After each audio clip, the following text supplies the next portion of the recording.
On chante le podcast d'Arjar Païs.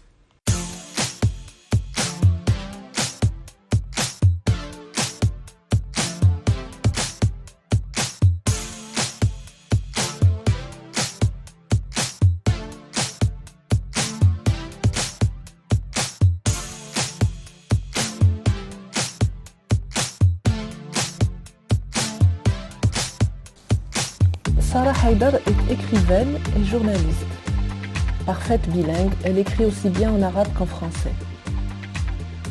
Elle est l'auteure de 5 romans, les 3 premiers en langue arabe, Zanadiqa, Lou'ab al-Mihbara ou Shahqat al-Faras, et de 2 romans en langue française, Virgules en trombe, et son dernier, La morsure du coquelicot.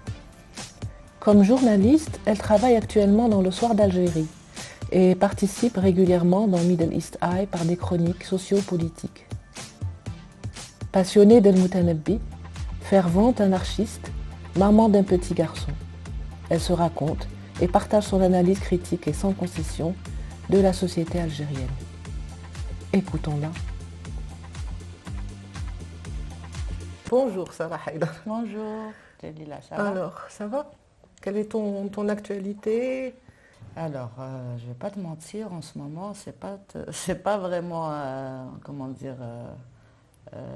très mouvementé en termes de centre d'intérêt ou de créativité.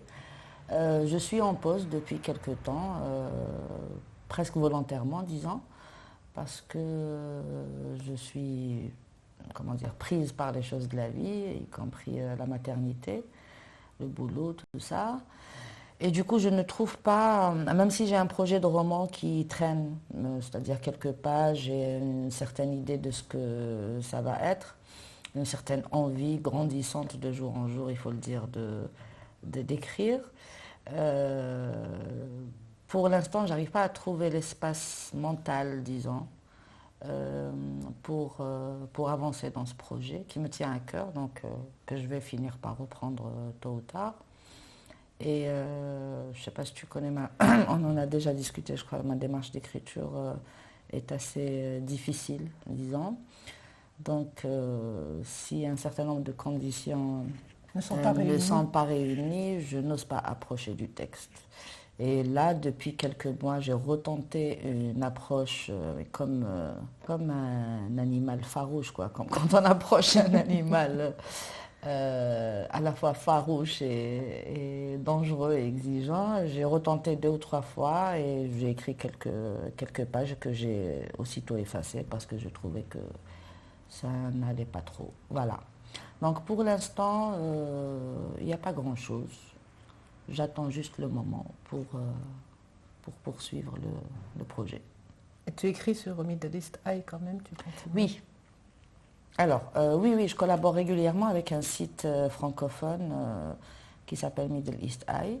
J'écris des chroniques sociopolitiques, disons. J'ai une totale liberté pour le choix du sujet. Mais ma dernière chronique portait sur l'affaire Jabal Khair. Voilà. Condamné à 3 ans de prison pour ses idées sur l'islam et sur la réforme, disons, de l'islam. Voilà. Donc j'ai écrit une chronique pour dire, grosso modo, qu'il ne s'agit pas que du cas Jabal Khair, il ne s'agit pas de dérive ou de cas isolés ou d'excès de zèle d'une juge ou d'une volonté politique propre à l'instant. Il s'agit d'articles très clairs qui existent dans le code pénal. Un code pénal qui, par ailleurs, est presque moyenâgeux, répressif, purement politique, pire que stalinien, et qu'au lieu de s'indigner et de pleurnicher, l'une des revendications qui doivent être les nôtres aujourd'hui plus que jamais, c'est l'abrogation de ce code pénal, et ce n'est même pas la réforme ou les amendements, de sa réécriture totale, quoi, puisqu'on est obligé d'avoir un code pénal, malheureusement, pour l'instant. Voilà. Oui, ça me fait penser à tes idées, on va dire, anarchisantes. Ça te met un peu en opposition justement avec tout ce qui est code, tout ce qui est État, non, ce qui est... Ouais.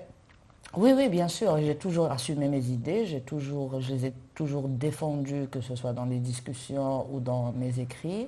Ce n'est pas parce que ça peut paraître irréalisable, utopique ou immature, disons pour certains, et que le contexte actuel est hostile à ce genre d'idées que je vais m'en cacher, quoi. Donc oui, bien sûr que mes idéaux vont à l'encontre de toutes ces idées-là pourrissantes, disons, qui s'appellent État, autorité, police, ministère, armée, et code pénal et prison.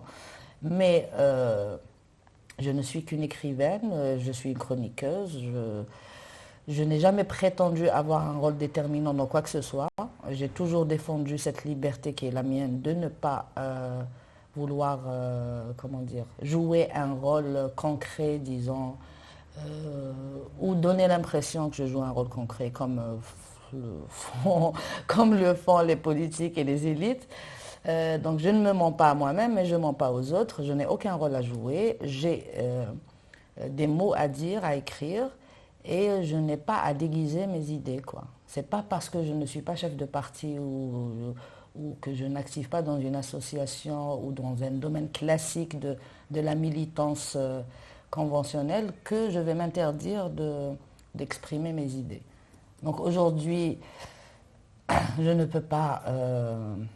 c'est pas que je ne peux pas, c'est que je trouve ça vain, comment dire, de prétendre qu'on peut abolir un code pénal définitivement. Les conditions ne sont pas réunies, l'état d'esprit de la majorité ne s'y prête pas, mais quitte à avoir un code pénal, qu'il ne soit pas de cette médiocrité, de cette dangerosité aussi. Donc voilà, pour revenir à ma dernière publication, donc en ce qui concerne le cas Jebel Khair, c'était ça mon propos. C'était que il y a l'article 2 de la Constitution qui est fondamentalement problématique, et puis il y a les articles du Code pénal qui, comment dire, légifèrent le délit de blasphème, qui réprime les libertés fondamentales. Donc c'est très facile, je trouve ça très confortable et très inutile de pleurer à chaque fois qu'il y a quelqu'un qui est menacé d'aller en prison à cause de ses idées ou de sa non-conformité à la religion ou bien sa critique, comment dire, y compris dans le cadre de la religion. Voilà, comme le fait Jebel Khair, voilà, c'est même pas du blasphème, ou là, c'est très, je vais dire un mot un peu, peut-être qui peut paraître hautain, mais c'est très gentillé, quoi. Saïd Jebel Khair, là, c'est pas Abdullah Al-Qasimi, quoi. Donc, il n'y a vraiment pas lieu, quoi. Mais voilà, il faut transcender le cas particulier. Il faut dire que n'importe qui d'entre nous risque de se retrouver en prison parce que les textes de loi le permettent. Voilà. Donc, et pour en revenir à toi, alors, j'aimerais que tu me racontes un peu ton enfance, comment tu as grandi, comment tu es arrivé à ce que tu es aujourd'hui, à la personne que tu es aujourd'hui. Quel est ton rapport à la ville? Voilà, comment tu as grandi dans cette ville ou en Kabylie? Je ne sais pas trop où tu es né en fait. Non, je suis née à Alger, j'ai grandi à Alger, dans un quartier populaire, 1er mai. J'ai grandi, disons, comme beaucoup de personnes de ma génération. C'est-à-dire que j'avais 5 ans quand la violence islamiste a commencé. Et donc j'ai grandi dans un contexte de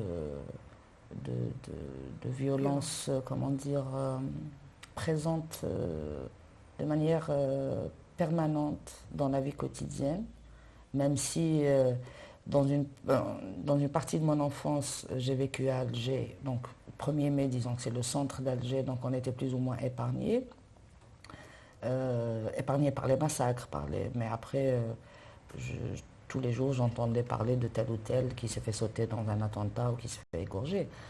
Une autre partie, je l'ai vécu dans la banlieue d'Alger qui s'appelle Dergana, et là, c'était un peu plus chaud, tu vois.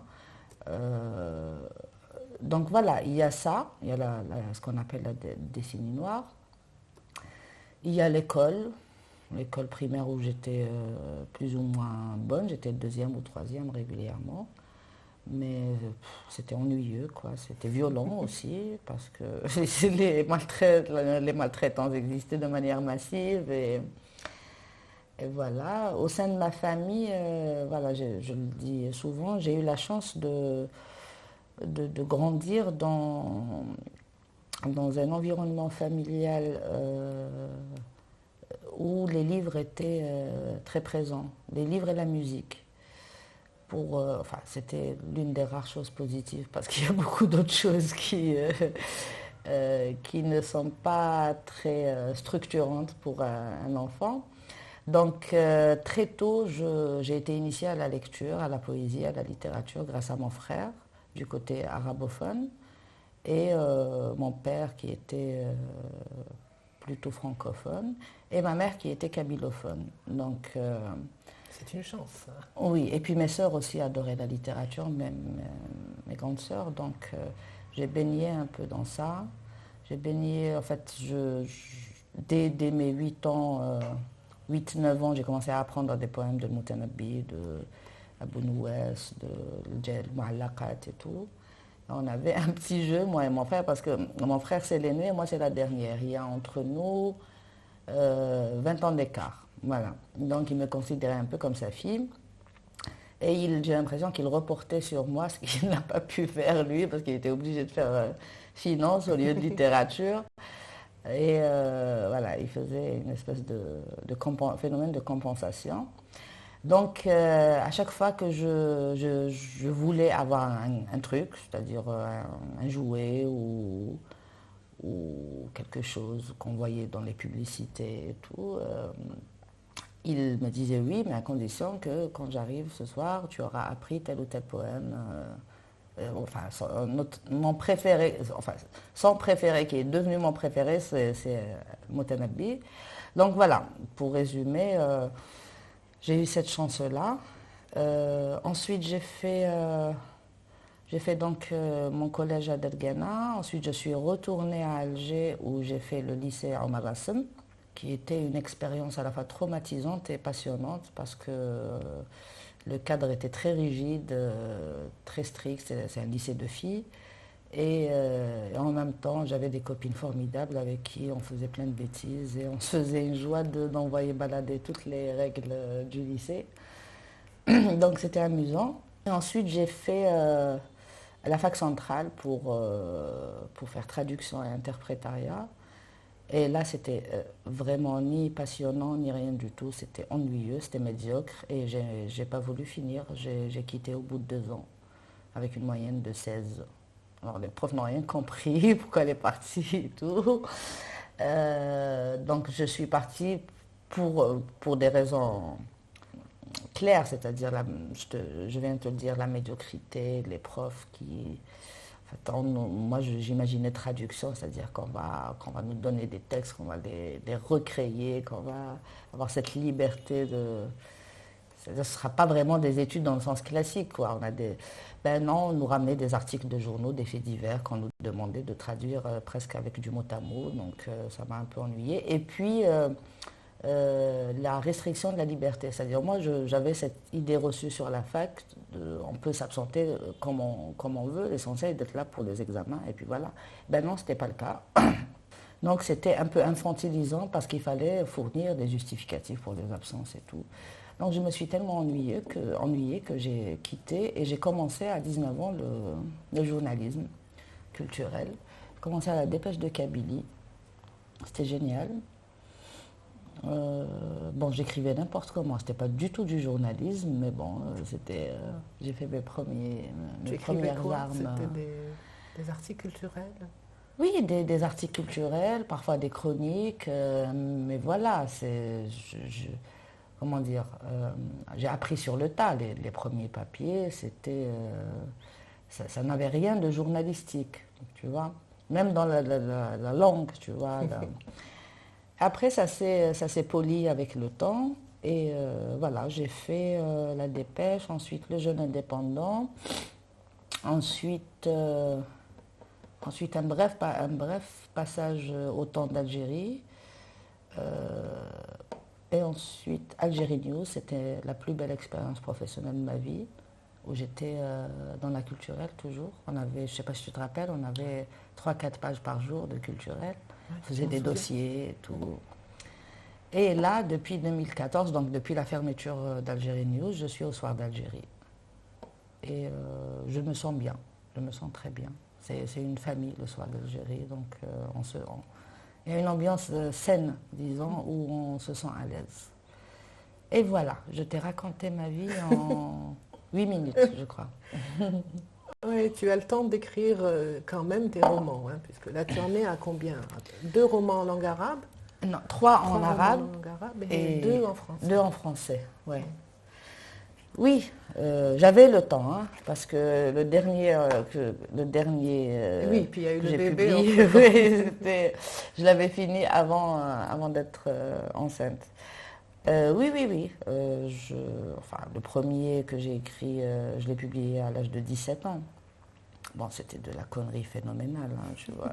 Non, c'est...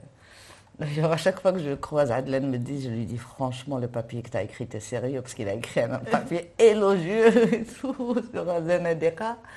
Mais bon, parce que j'avais 17 ans, quoi. Et ensuite, il y avait... On n'est pas sérieux quand on a 17 ans. Oui, non, Rimbaud était sérieux en écriture, même s'il avait 17 ans. Non, moi, c'était pas du tout sérieux, quoi. C'était pas en termes d'écriture. Oui. Hein. C'était très médiocre, quoi, comme écriture. Et ensuite, il y avait Louab el-Mihbala, dont je n'ai pas très honte. Ensuite, Shahqat el-Fara, c'est mon préféré. C'est le dernier, c'est normal. Donc, j'avais évolué dans ma Tu as toujours démarche. des titres quand même incroyables. Ah oui, tu trouves? Ouais. Ouais. Shahqat el-Faras. Shahqat el-Faras, oui, le râle de la jument. Ça vient tout seul, tu sais. Hein. Le titre, ça a toujours été la chose la plus facile dans l'écriture du roman. Ça s'impose tout seul, et puis je ne fais pas plusieurs... je ne fais pas une shortlist pour en choisir. Dès que ça s'impose, je le mets. Et ensuite, en 2013, c'était Virgule en trembe. Ah là, du coup, c'était pas le titre original, c'était pas Virgule en trembe. Ah. Ouais, c'était La dictée de Bacchus. Je ne sais pas pourquoi je l'ai appelé comme ça. Et ensuite, avec Karim Chir et Samia Zenadi des éditions Apic, et grâce à qui d'ailleurs j'ai pu l'éditer, parce que c'était difficile d'accepter un texte pareil quand même, tu vois. Et eux, ils l'ont accepté du premier coup, ils m'ont demandé aucune modification, sauf pour le titre. Ils m'ont dit, le texte mérite un titre plus... Et du coup, ils m'ont fait plusieurs propositions à partir d'extraits du roman. Et là, j'ai flashé tout de suite sur Virgule en trembe. Ouais. Ensuite, il y a eu La morsure du coquelicot. Qui est aussi dans le livre, enfin qui est aussi une expression qu'on trouve dans le livre, je crois. Non, en fait, non. Il y a beaucoup de coquelicots, oui. Il y a beaucoup de coquelicots, mais il n'y a pas la morsure du coquelicot. La morsure du coquelicot, c'est imposé au bout de 2-3 pages. Les 2 premières pages, tout de suite, j'ai pensé au titre et je l'ai écrit. Ce titre-là particulièrement, il est sujet à plusieurs interprétations, qui n'est pas forcément, qui ne correspond pas forcément à mon idée, à moi, et ça m'intéresse beaucoup d'entendre ce que les gens comprennent de... Eh bien, pour moi, le coquelicot, d'abord, c'est parce que ça se passe essentiellement au mois d'avril, donc pour moi, c'est la fleur du printemps, quoi. Ouais.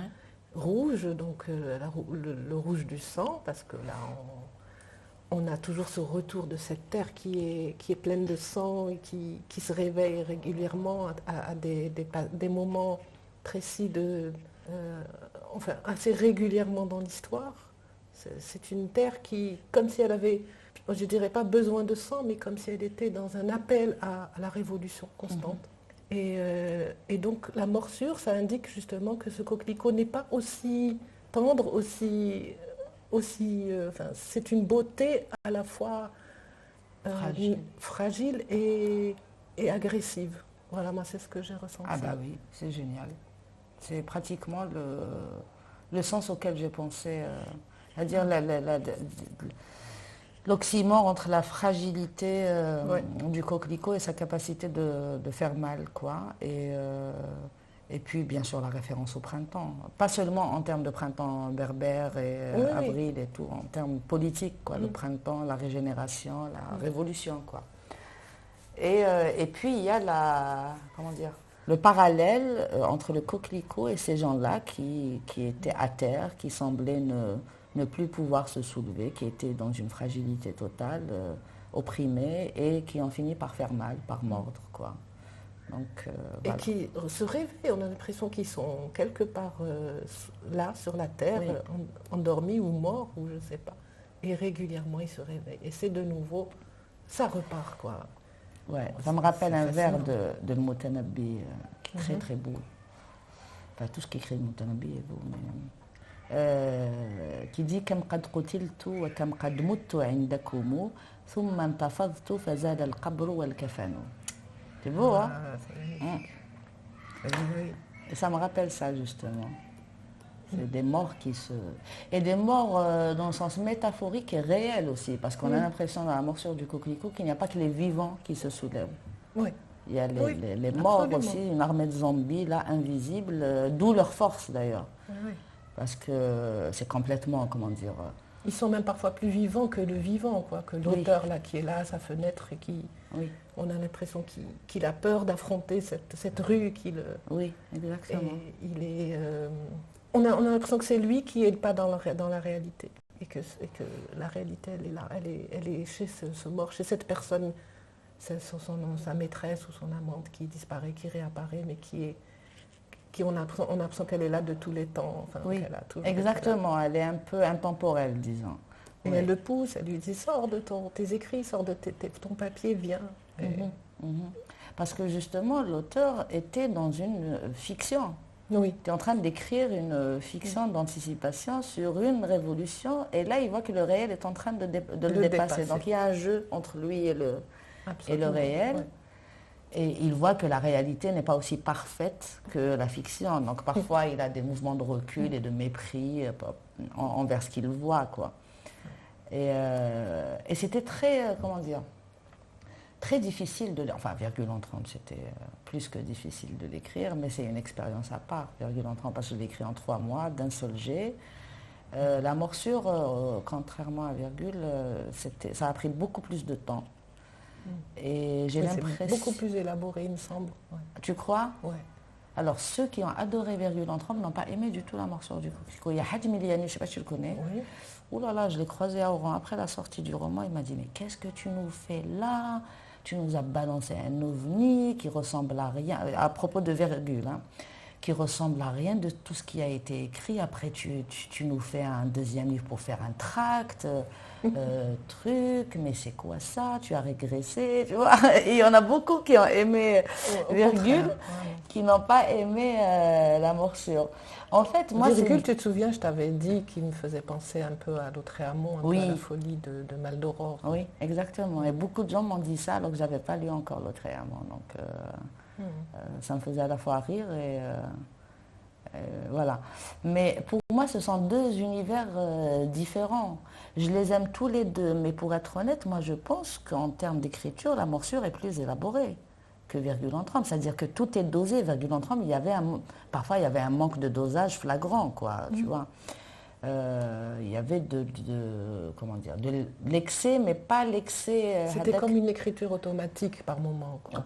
Par moment, oui. Par moment, je te l'avoue, il y avait de l'écriture automatique. Il y avait beaucoup de travail sur la langue, mais par moment, je me laissais déborder, quoi, carrément. Et par contre, la morsure du coquelicot, tout est pesé, quoi. Mais de A à Z, c'est-à-dire que c'est un travail très fatigant. J'imagine.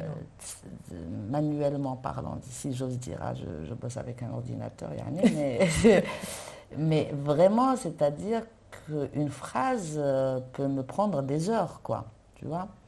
Je trouve qu'il y a plus de musicalité, plus de chorégraphie, plus d'intensité dans la composition des chapitres, plus de contrôle, disons, sur la complexité de la narration. Absolument. On peut perdre le fil, mais si on veut y mettre du sien, on va trouver que tout colle, tu vois. C'est un J'ai dû le reprendre 2 fois, mais après c'était bon, quoi. J'étais dedans. Voilà. Ouais. Virgule aussi, hein. C'est un puzzle très, comment dire, très agaçant, mais au final, tout colle. Mais en termes de langue, non. En termes de comment dire, d'écriture, hein, machine de langue, en termes de vocable. D'écriture, de dosage, de rythme, il est moins élaboré que la morsure. En tout cas, je trouve. Même s'il y a quand même des fulgurances incroyables. Oui, je oui, me souviens, hein, des passages sur Dieu ou sur qui étaient incroyables. Oui. Et alors, beaucoup ont adoré la morsure du coquelicot. Et une amie m'a dit, bon, maintenant je peux te le dire. Parce qu'à l'époque, c'était blasphématoire de le dire. Pas à moi, mais parce que ça a provoqué, virgule, ça a provoqué un petit truc dans le microcosme algérois, là. Et elle me dit, quand la morsure sort, elle me dit, maintenant je peux te le dire. J'ai pas du tout aimé Virgule en trombe. Celui-là, je l'aime. C'est vrai que c'était quand même unique, quoi. Virgule en trombe, on n'avait jamais lu une écriture aussi libérée, quoi. Enfin, libérée de toutes les contraintes. C'est l'impression qu'il me donnait. C'est pour ça que je te parlais de Mal d'Aurore. C'était de la folie, quoi. On y allait. C'était de la folie. Il fallait se laisser aller, plonger dans cet univers-là. Exactement, exactement. Et c'était ça. Je crois que l'exploit de Virgule en trombe, c'est ça. Hein. Ce n'est que ça. C'est ma décision, qui était non négociable, de me libérer de tout, y compris les conventions les moins exigeants de la littérature. Je les ai envoyés balader aussi. J'ai décidé d'écrire, pas pour être différente, j'ai décidé d'écrire sans aucun contrôle sur ce que j'écris, tu vois. Je me laissais porter. C'est pour ça que le lecteur doit se laisser porter, parce que moi-même, je me suis laissé porter, tu vois. Et arriver, et parfois, c'était physique aussi, hein, parce que je me suis tapé des crises de côlon, des palpites, Ah non, c'était très, très éprouvant de l'écrire.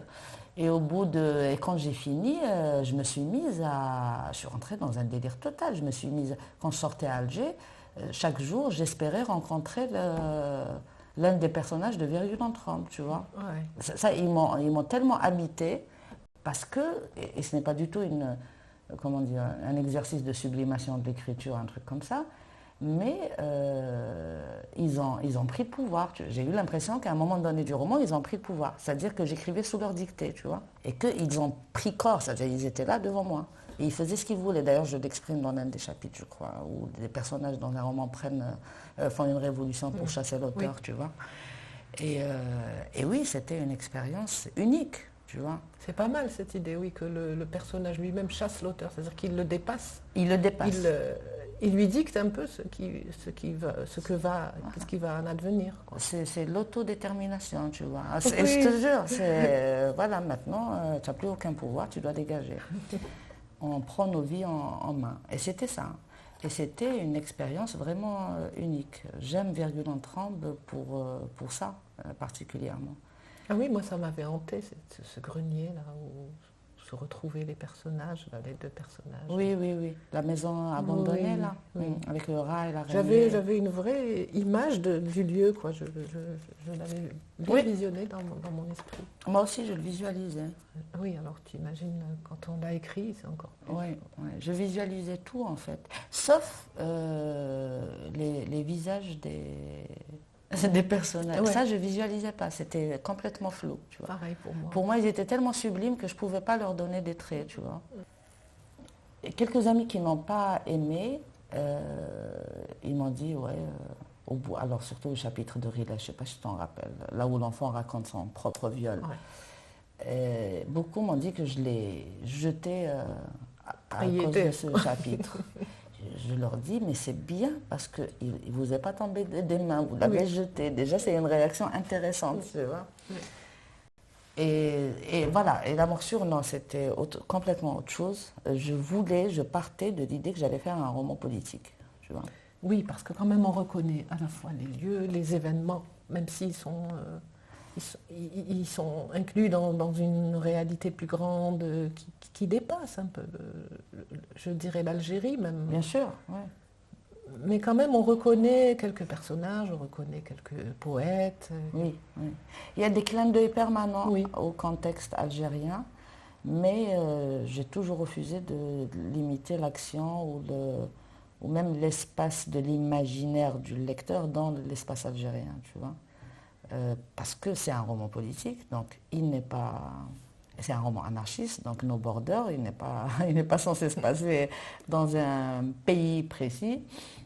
Et puis le contexte, c'est-à-dire c'est logique, quoi. Les injustices sont partout, l'oppression est partout, le viol des libertés est partout, même si nos démocrates à nous croient que les Occidentaux vivent dans des démocraties. Et du coup, voilà, c'était naturel pour moi de ne pas limiter l'action. Mais en termes d'écriture, c'était difficile. C'était pas difficile de la même manière que Virgule en tremble. Hein. Virgule en tremble, c'était pulsionnel, donc il y avait une douleur autre. Mais là, la difficulté était plutôt technique, disons. Je ne voulais pas faire du tract, quoi qu'en pense Hadj Miani. Justement, c'est un texte politique, mais il est loin d'être voilà. Un texte idéologique, on va dire. Pas du tout, voilà. Pas du tout. Le parti pris est clair, bien sûr, c'est anarchiste, mais je n'étais ni dans le tract anarchiste, ni dans une espèce de récit révolutionnaire manichéen où il y a les gentils d'un côté et les méchants d'un côté. D'ailleurs, mon ami... C'est de la littérature. Exactement. Voilà, j'étais toujours dans cette démarche de littérature, de création littéraire. Et le soin porté à la langue est toujours le même, tu vois. La bagarre avec la langue est toujours la même. Et je pense, voilà, on revient à ce qu'on disait tout à l'heure, en termes d'élaboration, je pense qu'il est plus complexe et mieux sculpté, mieux calibré, ciselé, voilà, que Virgule en tremble. Et par contre, le point commun, c'est que je me laissais porter aussi, c'est-à-dire que je n'avais aucun canevas, je n'avais aucune idée de comment ça va se terminer, et je me découvre, c'est-à-dire que je me suis découverte aussi à travers ce roman. J'ai toujours dit que je ne suis pas l'écrivaine qui va faire des happy ends dans ses romans, et j'ai fini par le faire, parce que la morsure c'est-à-dire le train où allaient des choses, et à mesure où je découvrais les personnages, c'est venu naturellement, le tract final Hadak, où ils prennent d'assaut la télévision publique pour lire le tract final. Et ce qui est marrant, c'est que j'écris le tract final, et après je lis le mot tract, je me dis, ah tiens, ce serait amusant de l'écrire, mais pas du tout comme un tract, quoi.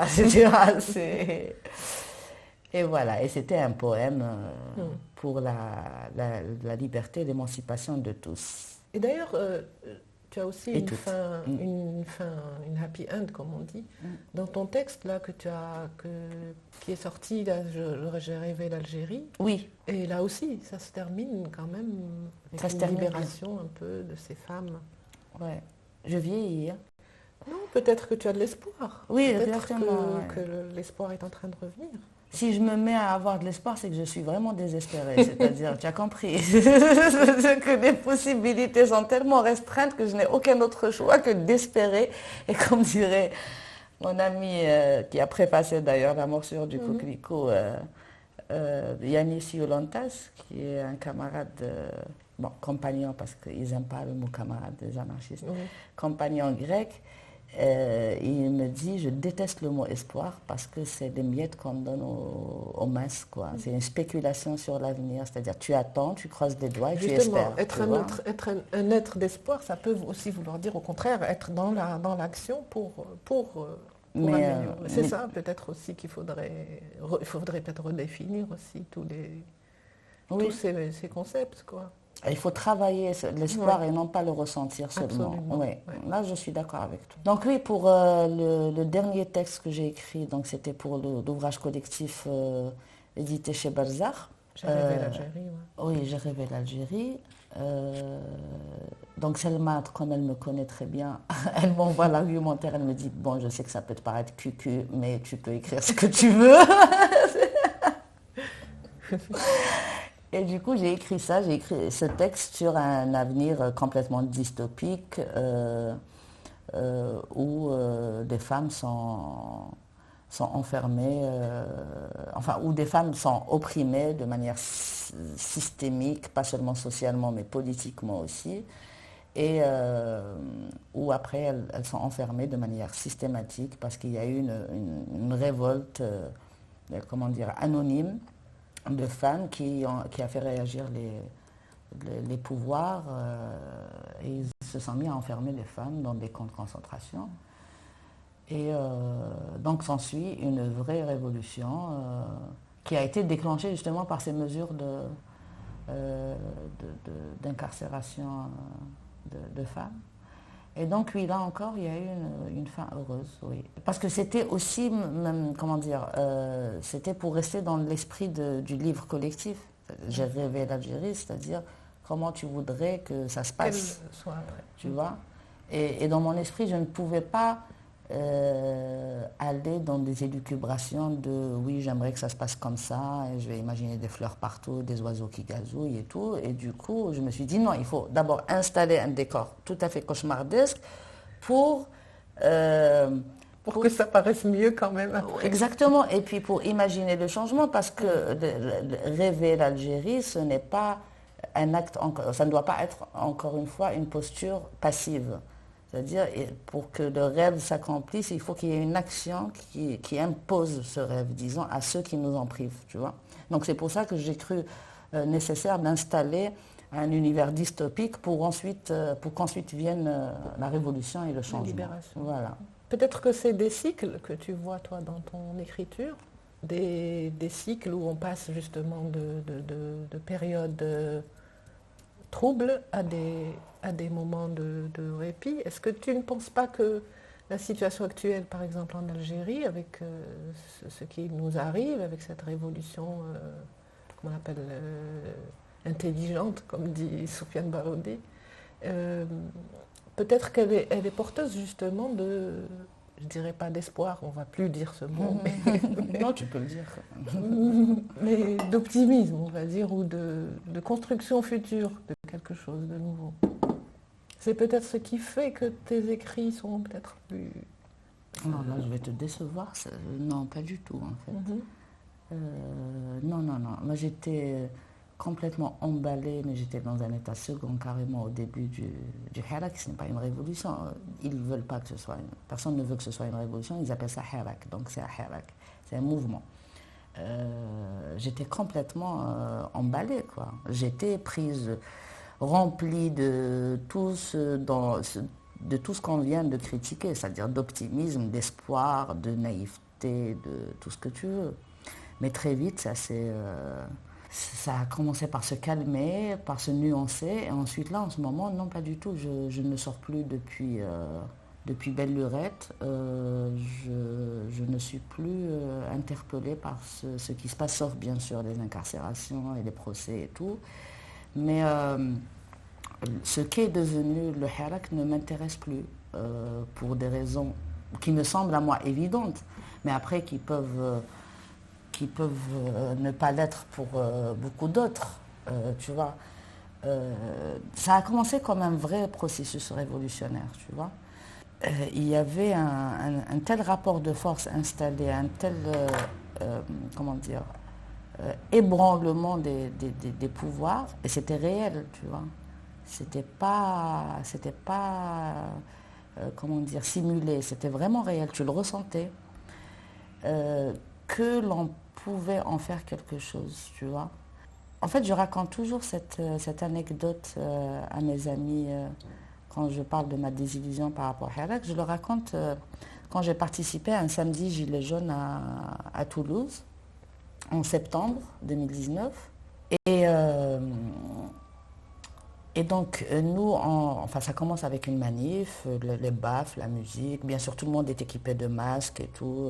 Tu vois, on n'apprend pas aux Français comment manifester. Et tu as une armée d'assassins potentiels en face de toi, donc les flics dont tu ne vois même pas le visage avec des armes que tu connais même pas. Moi j'ai flippé, hein. J'ai jamais flippé à Alger, même quand on montait à Al-Mouradia, là j'ai flippé. Parce que j'avais l'impression qu'il y avait des assassins, tu vois, devant moi. Nos flics à nous, c'est du Playmobil à côté, hein. Et donc il y a les gilets jaunes, quand tu les vois, la morphologie de la manif est claire, tu vois, socialement parlant.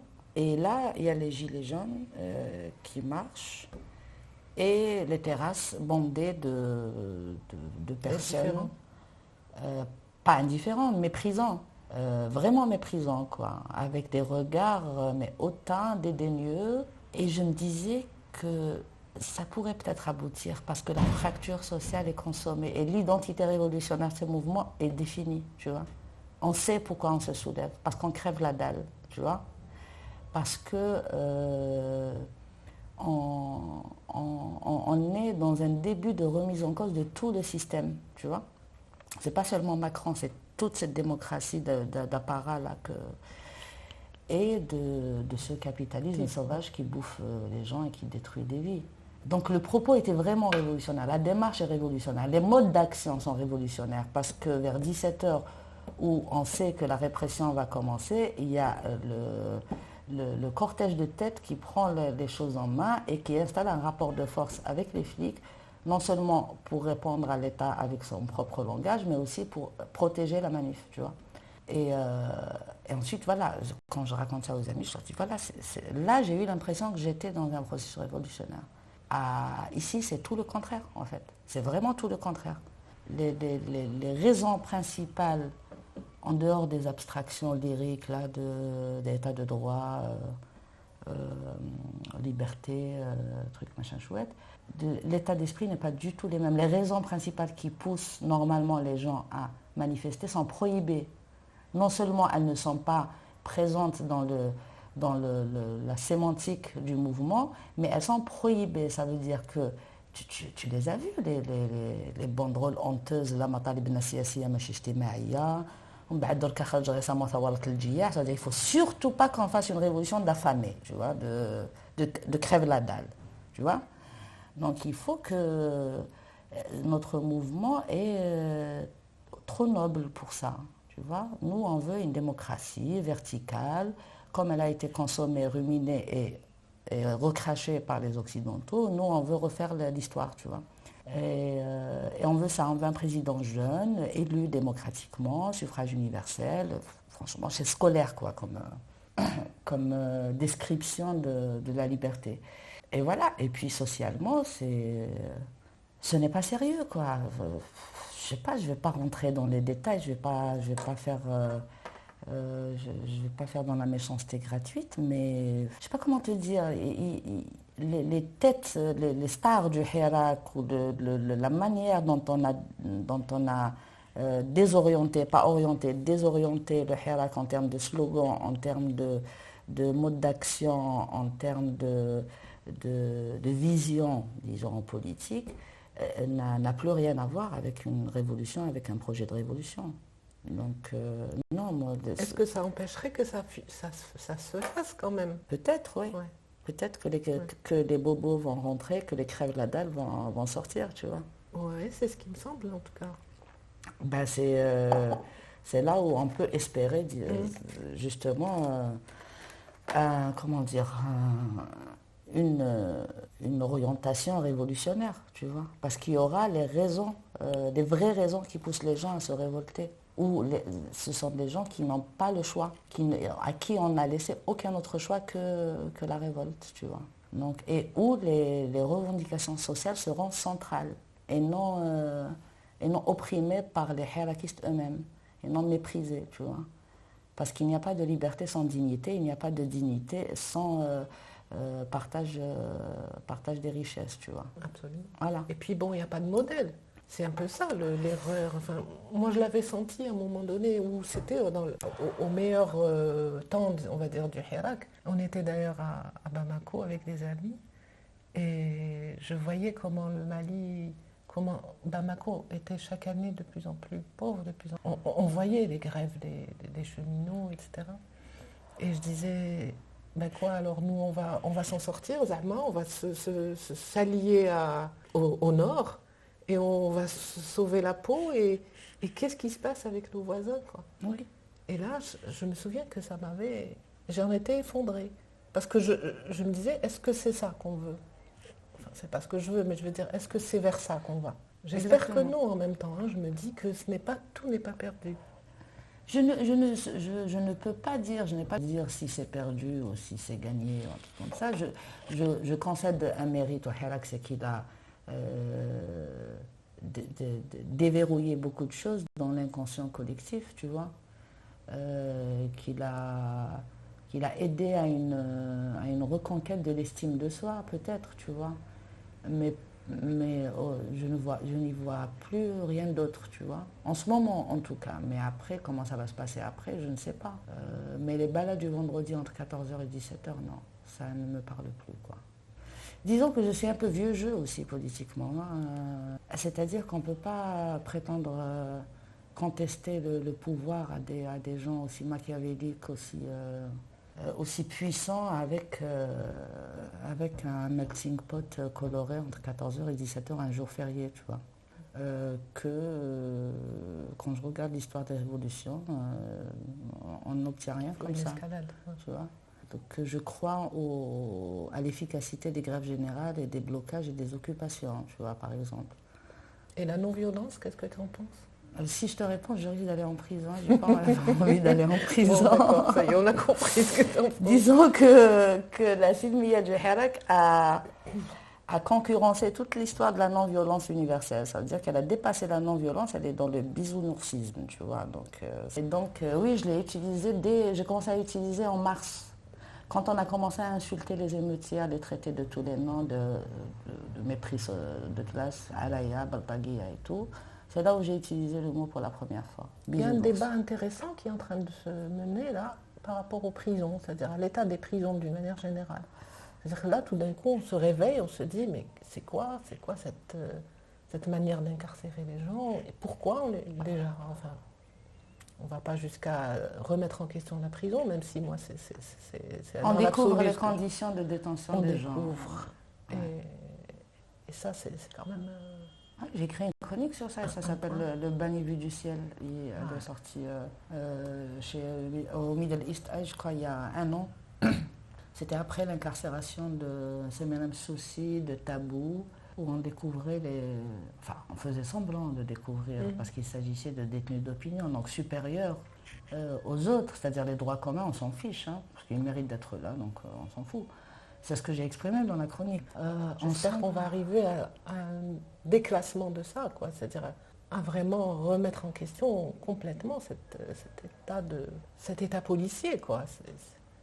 Toucher du doigt les vraies, bien sûr, les vraies atteintes, quoi. Oui, les vraies atteintes, exactement. C'est-à-dire, imaginons par exemple, oui, dans un scénario comme ça de dessin animé, imaginons que le Hirak obtient tout ce qu'il veut, qu'il est Nahaouga, et tout d'un coup il y a un Messi qui va sortir, qui est à la fois beau gosse, jeune, démocrate, patriote, tout ce que tu veux, qui va régler tous les problèmes et tout. Les problèmes contenus dans les revendications du Hirak, tu vois. Et qu'on oublie, voilà, tout ça. C'est-à-dire que, parce qu'en France aussi, les conditions de détention sont inhumaines, tu vois. Pourtant, c'est une démocratie, tu vois, dans la définition de nos élites, tu vois. Et qu'on va oublier, parce qu'il n'y aura plus de détenus d'opinion, donc il n'y aura plus aucune raison de jeter un œil aux conditions de détention, tu vois. Parce que c'est répété dans le discours des stars du Hirak, à chaque fois qu'ils parlent de détenus, même dans les slogans, je trouve ça d'une violence inouïe. Lâchez-les, ce ne sont pas des criminels, ce ne sont pas des voleurs, tu vois. Et même dans les récits sur les conditions de détention, la paillasse, les punaises de lit, les rats, les cafards et tout, tel ou tel est un militant politique, il ne mérite pas. Les autres le méritent, quoi, tu vois, un peu, c'est d'une violence. Oui, exactement. Oui, mais pour ça, on a besoin de bâtir une culture déjà anticarcérale, une culture du respect des droits humains, surtout des droits de ceux qui sont déjà, en enfer, tu vois. Si tu as assassiné ou tué ou volé, tu mérites quand même qu'on respecte ta personne. Il y a beaucoup qui ne l'entendent pas, ça, tu vois. On n'est pas au Moyen-Âge, on ne jette pas les gens aux oubliettes parce qu'ils ont commis un crime, tu vois. Sinon, quitte à instaurer la charia pour faire le dent pour dent, œil pour œil, quoi, tu vois. Je disais justement à propos des violences faites aux femmes, je disais Françoise Vergès qui disait que le problème c'est qu'on demande à l'État qui lui a institué cette violence, d'intervenir. Quelle est la solution? C'est-à-dire quoi faire à ce moment-là? Si on n'est pas dans une réclamation de droits, enfin, on est dans une défense des droits, par exemple des femmes qui sont violentées, qui on va se retourner pour nous défendre? Exactement, mais ça c'est la grande question, y compris pour moi qui, avec mes convictions et tout, qui sont très, comment dire... anti-État, quoi. C'est difficile à porter quand on est féministe, tu vois. Et c'est difficile à faire vivre, à faire cohabiter avec... donc oui, bien sûr, c'est très problématique, tu vois. Je n'ai aucune solution à proposer. Moi, je pense que le patriarcat ne s'éradique pas avec la solution étatique, tu vois. Comme le crime ne s'éradique pas avec la peine de mort, tu vois. J'en ai lu des vertes et des pas mûres sur les féminicides, tu vois. Déjà, c'est d'une hypocrisie totale. C'est-à-dire que quand une femme se fait cramer ou se fait assassiner, là, on parle exclusivement des féminicides, c'est-à-dire qu'on ne relie pas le féminicide à... non, on ne le relie pas à tout ce qui l'a engendré, tu vois. Donc tu peux trouver des sexistes et des misogynes notoires condamner un féminicide, tu vois.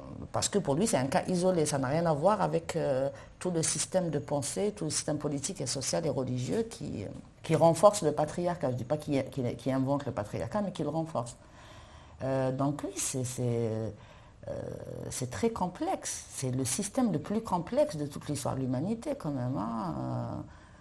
Donc il est plus difficile à démanteler, tu vois. Il faut l'émietter dans la tête des gens déjà. C'est pas le dynamiter ou là, ça ne vient jamais d'en haut. Tu sais, par exemple, la Tunisie, par exemple, Zama qui avait ce mythe-là de respect des femmes, d'égalité et tout, parce que c'était une volonté politique parachutée d'en haut. Après la Révolution, après le changement de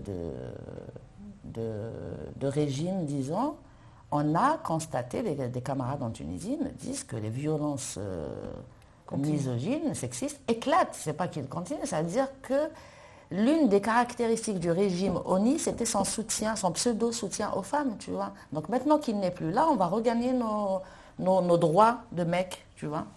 Donc à partir du moment où les masses ne sont pas convaincues on voit le résultat, tu vois. Donc le choix, comment dire, coercitif en ce qui concerne le droit des femmes n'est pas très convaincant, mais à un moment donné, tu es tellement en colère que moi je comprends les féministes qui s'adressent à l'État, tu vois, je ne les critique pas du tout. Je comprends le groupe des 600 femmes là qui s'adressent au président pour lui demander d'abroger l'article 66 du Code de la famille qui prive la femme de garder ses enfants si elle se remarie, tu vois. Je serais bien indécente d'aller leur dire non, nous, parce que nous, on se bat déjà pour l'égalité dans la garde, tu vois. À la garde systématique qui va à la mère, c'est problématique, c'est misogyne, tu vois. Alors c'est contradictoire avec votre revendication de garder vos enfants. Et en même temps, on est contre l'article 66, tu vois. C'est-à-dire qu'on veut l'idéal dans un contexte où on est considéré comme une demi-personne, quoi. Donc c'est un peu culotté, tu vois. Donc voilà, je respecte ces femmes-là. Je ne peux pas dire aux féministes ne quémandez pas à l'État, parce qu'il y a urgence. Et puis, tant que l'État est là, il vaut mieux qu'il bosse, quoi, tu vois. Qu'il fasse le boulot. Qu'il fasse le minimum, c'est-à-dire les rares choses positives de son existence, quoi, de son rôle, tu vois. Donc oui, je comprends. Je ne m'implique pas, tu vois. Mais s'il faut signer une pétition avec le groupe des 600 femmes, je vais mettre mon nom, tu vois. Une lettre ouverte à Tebboune, je vais signer une lettre ouverte à Tebboune, tu vois. parce que je ne me permettrai pas de remettre en cause tout le travail déjà qu'elles ont fait, cette mobilisation. Nous-mêmes, depuis 2019, on n'a jamais mobilisé 600 femmes, tu vois. Et voilà, j'ai du respect pour le ressenti aussi, pour leur souffrance. Bien sûr. Et puis, l'injustice est là. Oui, l'injustice, elle est là. Et cet article est profondément misogyne, tu vois. C'est-à-dire qu'il condamne une femme qui veut garder ses enfants, il la condamne à ne pas refaire sa vie, quoi. Alors que le mec, il peut se remarier tranquille, tu vois. Tant que l'État est là, il doit aussi être interpellé sur les conditions carcérales. Et quand je parlais de culture anticarcérale et de culture du respect des droits des détenus, moi je vois l'expérience française par exemple. Des amis radiolibertaires me disent qu'ils ont une émission par exemple qui s'appelle Ras les murs et qui est souvent animée par la mère de Christophe Redel. Je ne sais pas si tu connais Christophe Redel. À lui, c'est la vengeance d'État carrément. Hein. Il devrait sortir en 2050, je crois, un truc comme ça, parce qu'il a cumulé plusieurs peines. C'est une vengeance parce qu'il s'est évadé 3 ou 4 fois. Et du coup, sa mère, une ancienne junkie, qui co-anime cette émission. Et puis, il y a des centaines et des centaines d'associations. Il y a des plaintes régulièrement à la Cour européenne des droits de l'homme pour les conditions de détention. Pour la surpopulation carcérale, c'est des associations qui existent depuis très longtemps, tu vois. C'est des mécanismes qui mettent un peu de pression à l'État, qu'on le veuille ou pas, tu vois, et qui n'existent pas du tout en Algérie, tu vois. J'ai cité dans ma chronique l'exemple de 3 ou 4 associations, mais qui sont qui travaillent. Je n'insulte pas leur travail, mais c'est très, rudimentaire. C'est par rapport à la réinsertion, par rapport... mais les conditions de détention, non. Ce que j'ai raconté aussi dans la chronique, j'ai croisé un ancien détenu, un jeune de 25 ans, je crois, qui a été emprisonné 2 fois pour bagarre, coups et blessures et tout, et vol aussi. Et il me raconte comment ça se passe, mais c'est juste horrible, tu vois, à l'intérieur. C'est vraiment horrible. Les maltraitances physiques, tu vois, les châtiments corporels, alors l'hygiène, la surpopulation et tout ça, c'est clair. Et ce qui est le plus triste dans tout ça, c'est que lui, il me raconte d'une manière très zen, tu vois. Parce qu'il m'a expliqué que la plupart des prisonniers, pas qu'ils acceptent, c'est qu'ils considèrent que c'est de bonne guerre. Je me suis fait prendre, vous avez le droit de ne pas me respecter, quoi, tu vois. C'est moi qui suis tombée, tu vois. Donc ils n'ont même pas cette notion, je suis détenu, j'ai fait une bêtise, mais vous devez me respecter. Parce qu'on ne leur a pas inculqué ça, tu vois. Ça fait penser à un slogan où ils disent ما تخوفوناش بالعشرية وإحنا ربيتنا الميزيرية. Oui. À chaque fois que je l'entends, elle me touche tellement cette... Exactement. Moi, mon slogan préféré, c'était le début du Harak. C'était le bled non des Roraïna. Pour moi, c'était ça le projet, tu vois. C'était presque de l'anarchisme, tu vois. On fait ce qu'on veut. On n'a même pas besoin de vous. Il y avait un slogan, on n'a pas besoin de président, quoi. Oui. Tu vois, donc... merci beaucoup, Sarah. Merci à toi, Jalila. J'aimerais bien quand même te poser la dernière question que je pose toujours à mes invités.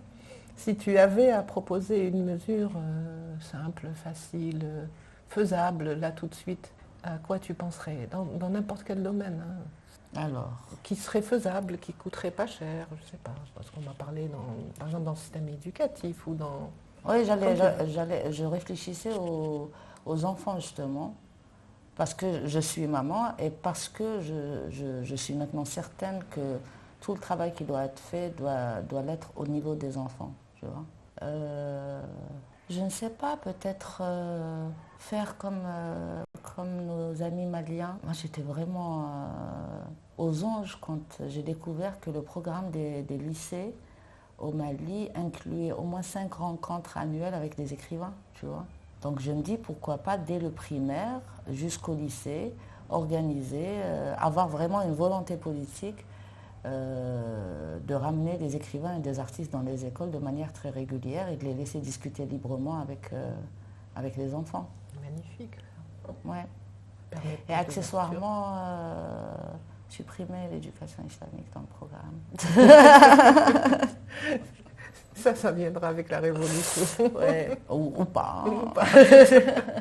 En tout cas, voilà, c'est une très belle idée aussi que tu viens de donner. Moi, je pensais que tu allais dire, en parlant du Mali, je croyais que tu allais dire les enfants qui sont éduqués par toute la famille agrandie, c'est-à-dire Oui. que on est l'enfant de tout le village, monde, quoi, ouais. ou de la tribu. Et d'ailleurs, il y a un proverbe africain qui dit qu'il faut tout un village pour éduquer un enfant. Absolument. Moi, je l'applique de manière très consciencieuse parce que c'est... D'ailleurs, étant anarchiste, donc je crois aux vertus de l'éducation collective. Et puis, par égoïsme aussi, pour avoir plus de temps pour moi, du coup, Antalas, il est éduqué par moi et par ma sœur, par mes autres sœurs aussi. Bon, avec une feuille de route quand même, je leur interdis un certain nombre de choses à mes sœurs pour ne pas qu'elles lui polluent l'esprit, parce que j'ai des sœurs très croyantes, donc voilà. Donc oui, je crois à l'éducation. Je crois que tu avais parlé une fois de ta sœur qui lui avait appris à ton fils. C'était quoi? Tu avais raconté une histoire de prophète. Oui, l'histoire de Jonas. Et comment il avait réagi? Elle lui dit, grâce à Dieu, la baleine l'a recraché. Antalas lui répond, c'est la baleine qui l'a recraché, donc c'est grâce à la baleine. Tu vois. Et je te jure que je ne l'influence pas du tout. Moi, je suis contre le lavage de cerveau idéologique, d'où qu'il vienne, d'un enfant. Donc, je ne l'influence pas du tout. Mais je me suis tellement moquée de ma soeur, je lui ai dit, tu vois, je lui ai dit, vous n'arrêtez pas de dire le fetala, ou l'insan maftar ala l'islam, il va être musulman automatiquement, parce que sa nature, voilà, sa nature l'attirera vers l'islam. Et pourtant, regardez le nombre d'efforts que vous faites pour incruster l'islam dans la tête des enfants. Puisque vous croyez à le fetala, pourquoi? Donc vous n'y croyez pas vraiment. Et tu vois, la vraie fetala, c'est ça. Il t'a répondu tout seul, tu vois. Il a trouvé ça pas logique du tout, alors il t'a répondu. Voilà. Bon, merci Sarah. Merci à toi.